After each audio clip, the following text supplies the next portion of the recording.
बहू, बाथरूम में 2 दिन से तुम्हारे कपड़े पड़े हैं, उन्हें धोकर फैला तो दो। जानकी जी ने किचन में बर्तन साफ करते हुए कहा। अच्छा, फैला दूंगी, आप तो मेरे पीछे ही पड़े हैं, बहू ने अपने कमरे से तेज आवाज में उत्तर दिया। इनमें चिल्लाने की क्या बात है? कपड़े मेरे हैं, फट जाएंगे तो मैं आपसे मांगने नहीं आऊंगी। जिसने मेरा हाथ पकड़ा है वो कपड़े खरीद कर भी लाएगा। आपको क्यों इतनी तकलीफ हो रही है? बहू अपने कमरे से बोलती हुई बाहर निकली और तेज कदमों से चलती हुई बाथरूम में घुस गई और अपना सारा गुस्सा उन बेजान कपड़ों पर उतारती हुई बोलती जा रही थी। अब इस घर में रहना मुश्किल हो गया है। मेरा थोड़ी देर आराम करना भी किसी को नहीं सहाता।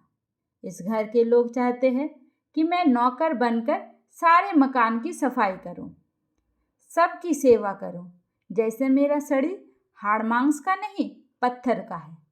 अपने इकलौते बेटे मोहित के लिए जानकी जी ने बहुत सी लड़कियों को देखने के बाद पीहू को पसंद किया था।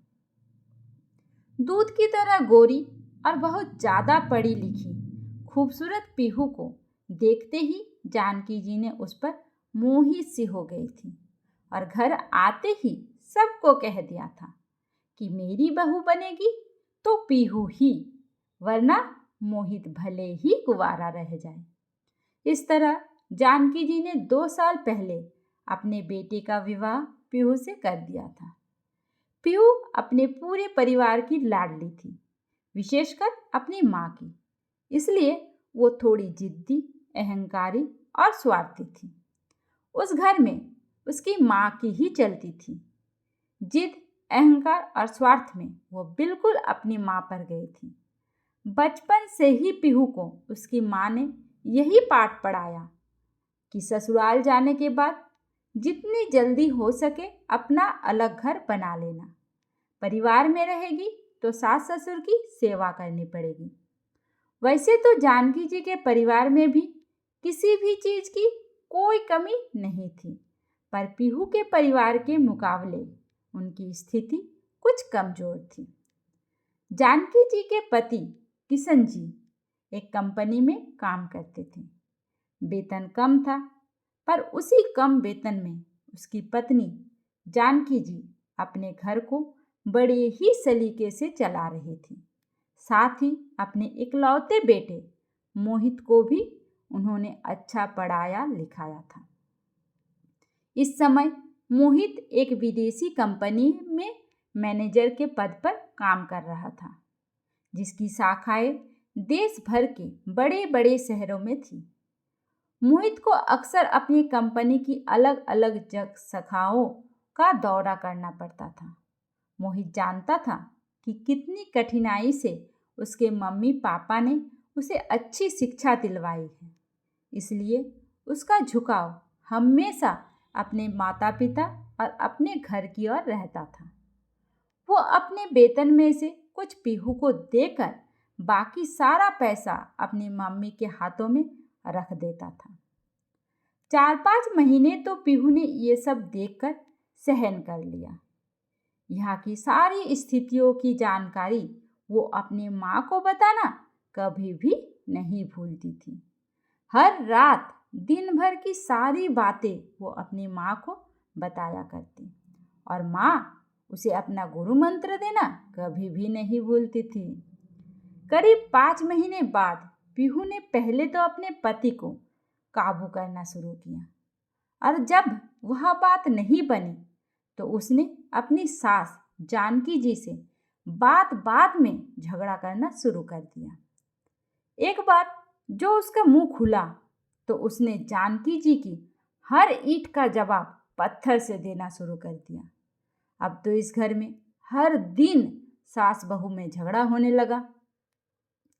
जिस घर में पीहू के आने से पहले तो शांति थी, अब उस शांति का वह नामो निशान भी नहीं रहा।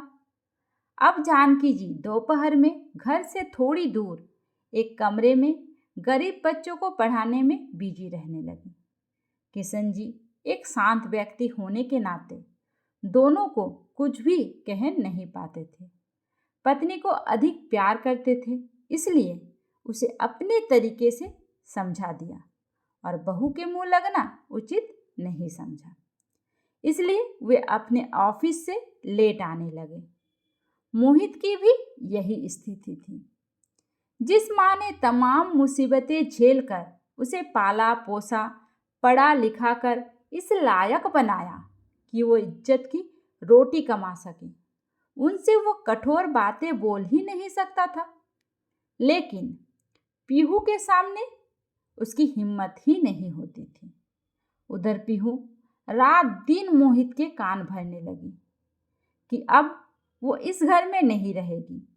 उसे या तो वो उसके मायके पहुंचा दे या दूसरा मकान किराए पर लेकर रहे।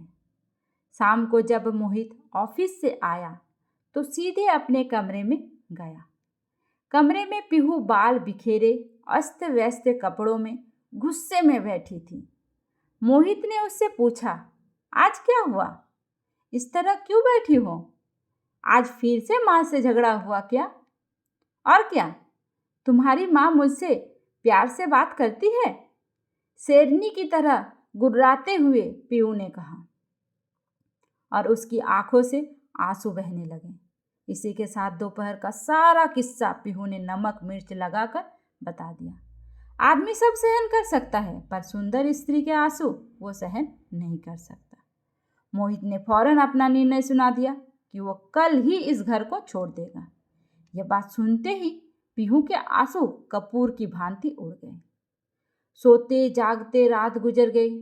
सुबह जल्दी उठकर मोहित घर से निकल गया और करीब 2 घंटे बाद घर आकर माँ से बोला, मैंने अलग मकान देख लिया है और पीहू के साथ दूसरे मकान में जा रहा हूँ। माँ ने कहा, अपने पापा को तो आ जाने दो, उनसे बात करके चले जाना। नहीं माँ, अब मैं किसी का इंतजार नहीं कर सकता। हर दिन की कलह से अच्छा है अलग रहना। कम से कम शांति तो रहेगी। ठीक है, मैं तुम्हें नहीं रोकूंगी, क्योंकि अब तुम बच्चे नहीं हो। जैसा तुम्हें ठीक लगे तुम करो। तुम्हें जिस सामान की ज़रूरत है ले जा सकते हो, और वैसे भी ये सब कुछ तुम्हारा ही है। कांपती हुई आवाज़ में मोहित से कहकर जानकी जी ड्राइंग रूम में जाकर बैठ गई। उस समय उनकी आंखों में आंसू थे, जिन्हें वे अपने आंचल से बार बार पोंछ रही थी। थोड़ी देर बाद मोहित जाकर एक छोटा टेम्पो ले आया। साथ में 2 मजदूर भी थे। मजदूरों ने सामान को टेम्पो में चढ़ाना शुरू कर दिया। आधे घंटे बाद उसी टेम्पो में दोनों पति पत्नी भी बैठकर चले गए।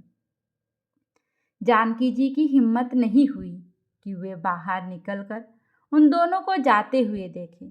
शाम को जब किशन जी ऑफिस से आए तब उन्हें जानकी जी से सारी बात पता चली। दुख तो बहुत हुआ, पर हर दिन के झगड़े से अच्छा है दोनों जगह शांति तो रहेगी, यह सोचकर वे चुप रहे। उस रात दोनों पति पत्नी ने खाना नहीं खाया। मोहित और पीहू को गए हुए करीब 2 साल हो गया था। ठीक दिवाली के बाद ही दोनों ने घर छोड़ा था। दिवाली का त्यौहार आया तो हर घर में धूमधाम से तैयारी शुरू हो गई। घरों में दीप जलाए जा रहे थे, पर जानकी जी और किशन जी दोनों उदास बैठे अतीत की यादों में खोए रहे। उनमें त्योहार को लेकर ना कोई उत्साह था, ना कोई उमंग। शाम को जानकी जी केवल एक दीप जलाकर आंगन में रखाई। दीपावली के 2 दिन बाद किशन जी को ऑफिस भेजकर जानकी जी बच्चों को पढ़ाने चली गई, और तब शाम को लौट रही थी तो रास्ते में उनकी मुलाकात एक अनजान औरत से हो गई, जो उन्हें जानती थी, पर जानकी जी उसे नहीं जानती थी। पहले तो उस औरत ने जानकी जी को नमस्ते की, फिर बताया कि पीहू वो मोहित उसके मकान के पास ही रहते हैं। आज पीहू की तबीयत ज़्यादा खराब थी और उसे उसके मकान मालिक अस्पताल ले गए हैं, क्योंकि मोहित यहाँ नहीं है और पीहू की डिलीवरी होने वाली है।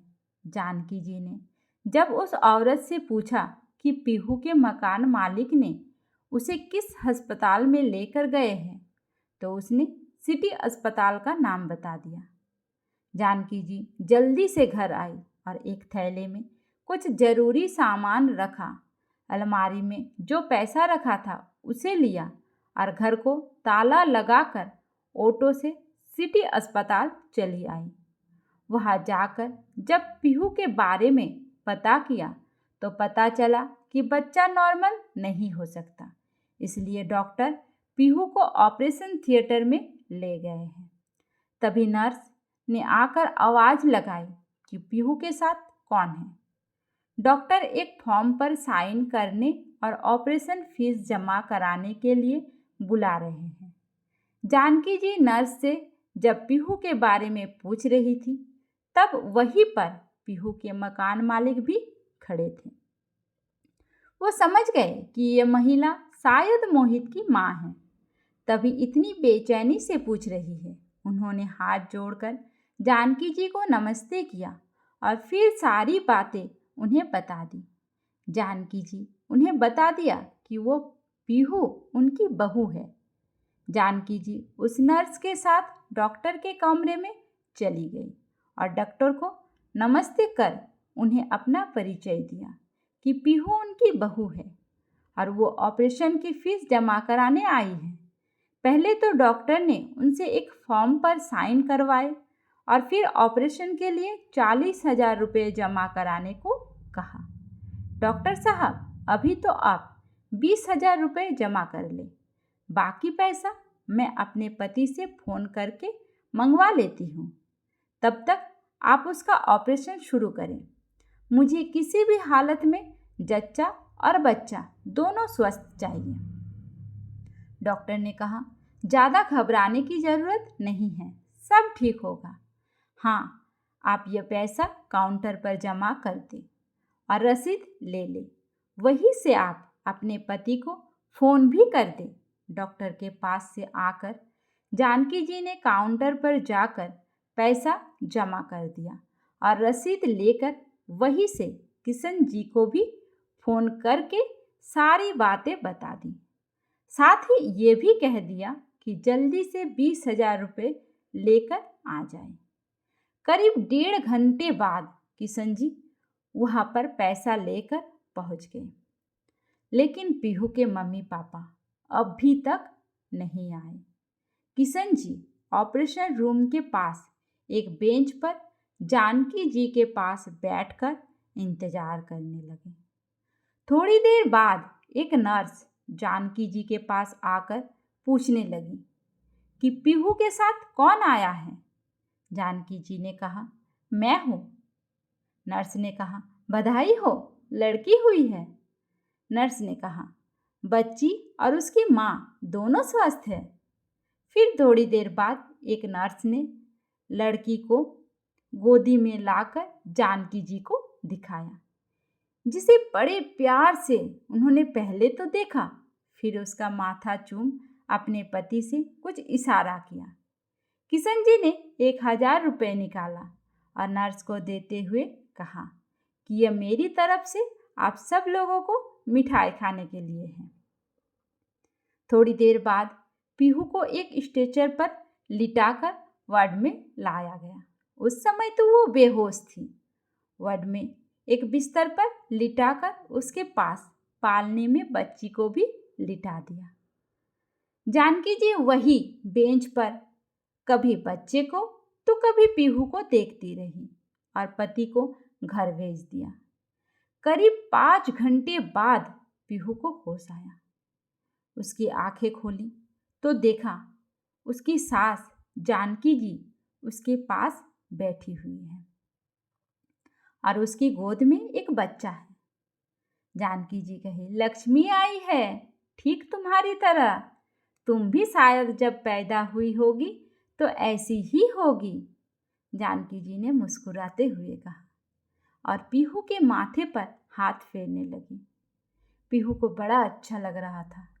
तभी उसके मकान मालिक भी वहाँ आ गए और बोले, पीहू, जब तुम्हें लेकर यहाँ आ रहा था तब मेरी पत्नी की तुम्हारी मम्मी से बातें हुई थी और उन्होंने कहा था कि वे जल्दी ही अस्पताल पहुँच रही हैं, पर अभी तक न खुदाई और न ही तुम्हारे पापा आए हैं।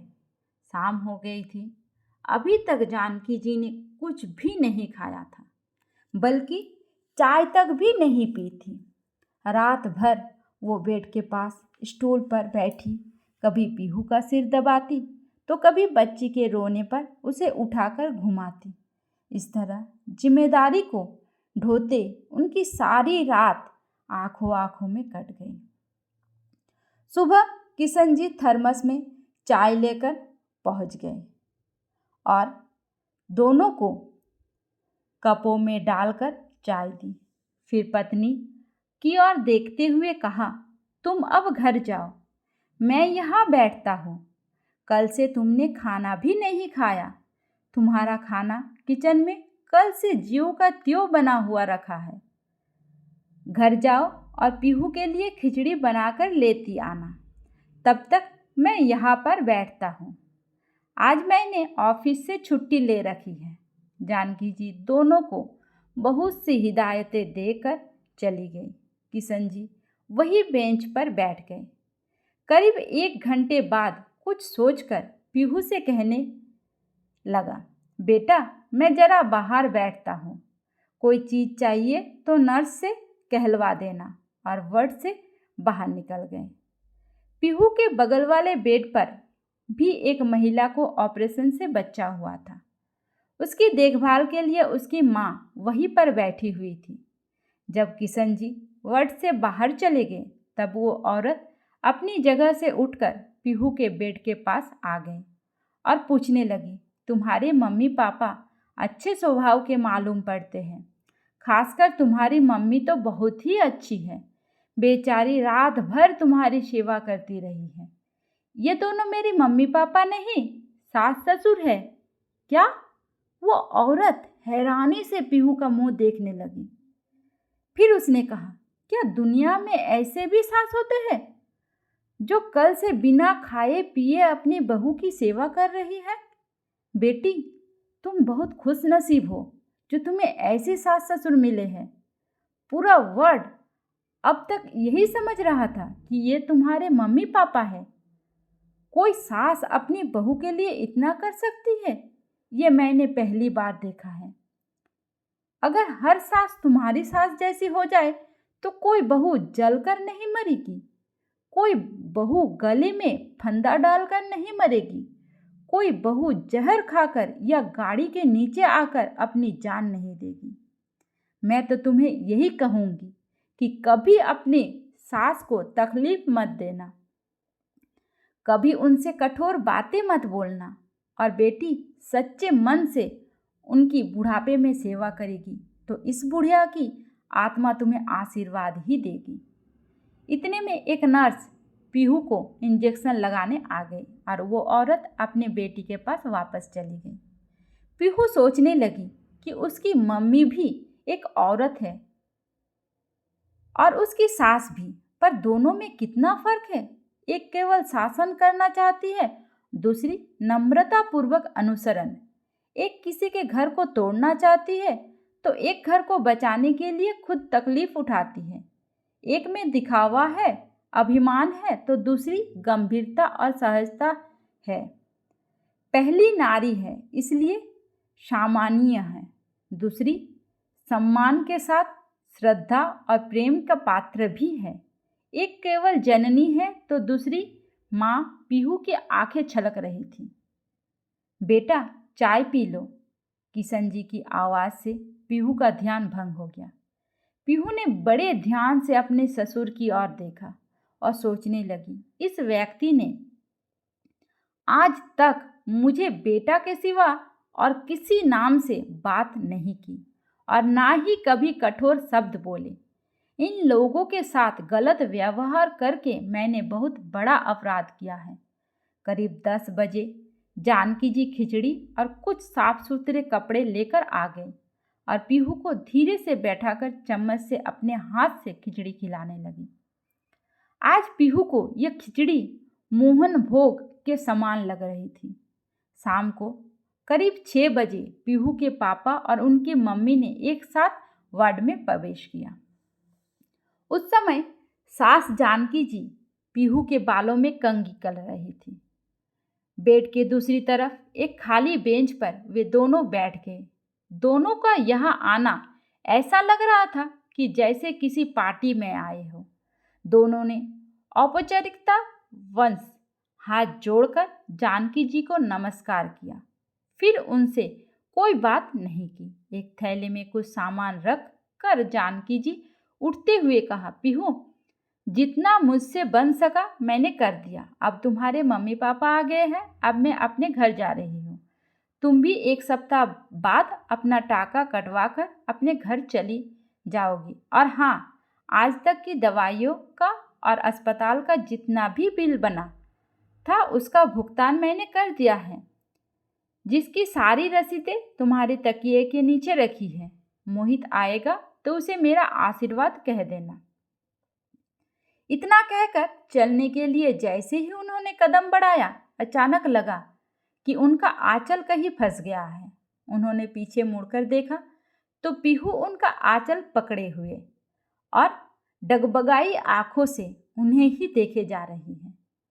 जानकी जी ने आंचल छुड़ाने की कोशिश की तो पीहू धीरे से बोली, मम्मी, क्या अपने इस बेवकूफ बेटी को माफ नहीं करोगी?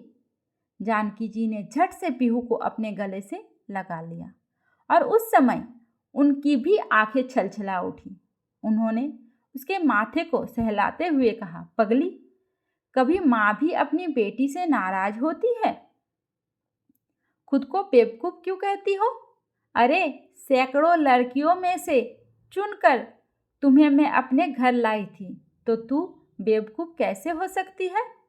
तू मेरी बहू नहीं, बेटी है, और मैंने तुझे हमेशा बेटी ही समझा है। जानकी जी रोती जा रही थी और कही जा रही थी, ज़्यादा नहीं रोते बेटा, अभी तुम्हारा शरीर कमज़ोर है, टाके कच्चे हैं, रोने से उस पर जोर पड़ता है और टटने का डर रहता है। ये कहते हुए वो अपने आंचल से उसके आंसुओं को पोंछने लगी। अचानक जानकी जी का ध्यान दूसरी तरफ बैठे पीहू के मम्मी पापा पर गया। वे लोग कब के चले गए थे? शायद उन्होंने सोचा होगा कि यहाँ अब उनका कोई काम नहीं, क्योंकि उनकी कोई भी चाल अब पीहू पर असर नहीं करने वाली। 1 सप्ताह बाद पीहू के टाके कट चुके थे और उसे अस्पताल से छुट्टी मिल गई थी। मोहित भी टूर से वापस आ गया। जब वो अपने कमरे पर गया तो उसे वहाँ सारी बातें पता चली। अपना सामान कमरे में रखकर सीधे ही अस्पताल चला आया।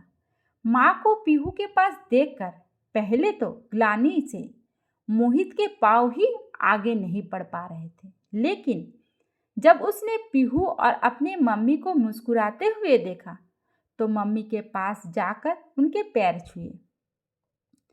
अस्पताल से जिस दिन पीहू को छुट्टी मिली, उसने स्पष्ट कह दिया कि वो अब किराए के मकान में न जाकर माँ के साथ सीधे घर आएगी। इसलिए उसे लेकर जानकी जी घर आ गई थी। अब उस घर में खुशियाँ ही खुशियाँ थी। सभी के चेहरे मुस्कुराते रहते थे। नन्ही सी जान सबके लिए खिलौना बन चुकी थी। पीहू पर भी अभी बहुत प्रतिबंध था, इसलिए वो केवल अपने कमरे में लेटी रहती थी। घर का सारा काम जानकी जी ही करती थी। पीहू के व्यवहार में बहुत बदलाव आया था। वो अब अपने सास ससुर की बहुत इज्जत करती थी और सभी हंसी खुशी मिलकर रहने लगे। तो दोस्तों, कहानी कैसी लगी? कहानी अच्छी लगी है तो कमेंट में बताना ना भूलें और लाइक और शेयर करना तो बिल्कुल भी मत भूलिए। धन्यवाद।